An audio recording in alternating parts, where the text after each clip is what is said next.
Goeiemôre, liewe luisteraar. Kom ons open die woord van die Here by Psalm 124. 'n Bedevaartslied van Dawid. As die Here nie vir ons was nie, laat Israel dit sê. As die Here nie vir ons was, toe die mense teen ons opgestaan het nie, dan het hulle ons lewendig verslind, toe hulle toorn teen ons ontvlam het. Dan het die waters ons oorstroom, 'n stroom het oor ons siel gegaan. Dan het die trotse waters oor ons siel gegaan. Geloofd sy die Here, wat ons aan hulle tande nie as buit oorgegee het nie. Ons siel het vry geraak soos 'n voël uit die vangnet van die voëlvangers. Die vangnet is gebreek en ons het vry geraak. Ons hulp is in die naam van die Here, wat hemel en aarde gemaak het. Geliefdes, ons bestaan en beskerming is volkome afhanklik van God. Sonder die Here sou Israel deur die vloed van die vyande verswelg gewees het. Daar is oomblikke in 'n mens se lewe waar jy terugkyk en besef, ek kon nie alleen deur daardie storm van my lewe gekom het nie. Dink vanmôre 'n bietjie aan 'n siekte wat jou amper gebreek het, miskien 'n motorongeluk wat so anders kon eindig.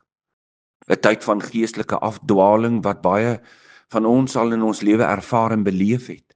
'n Finansiële krisis, die donker nag van depressie. En wanneer jy terugkyk, besef jy, as God my nie daardeur gedraai het nie, was ek vandag nie hier nie. En weet jy, dit is die hart van Psalm 24. Die psalmis kyk terug in die verlede, want hy gebruik die woordjie was. Nie om hulle eie dapperheid en prestasies te bewonder nie, maar om God se redding raak te sien.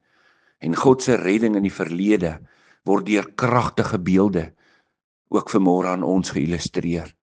Hy praat van mense wat hulle lewendig sou verslind, van waters wat hulle sou oorstroom, van 'n stroom wat oor die siel sou gaan.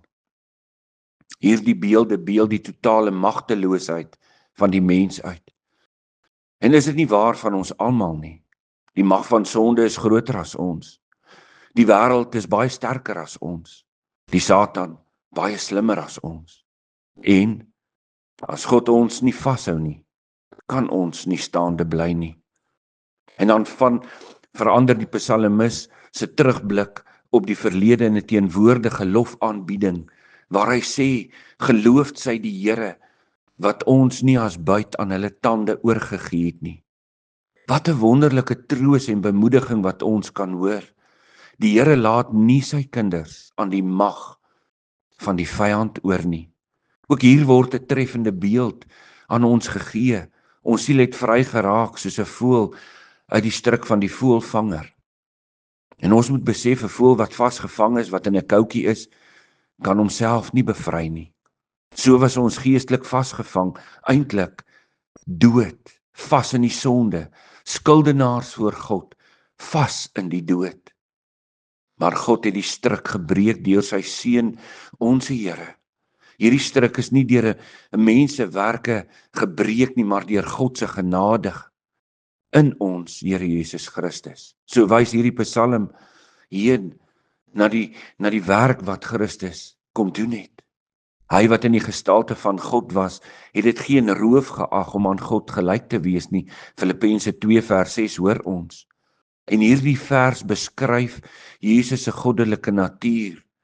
Hoewel Jesus waarlik God was en alle reg gehad het op die heerlikheid en gelykheid van die hemel, het hy dit nie as iets beskou wat hy selfsugtig aan vasgehou het nie. Nee, in plaas daarvan om homself te verhef, het hy vrywillig sy hemelse heerlikheid prysgegee, om as 'n diensknegt na hierdie aarde te kom.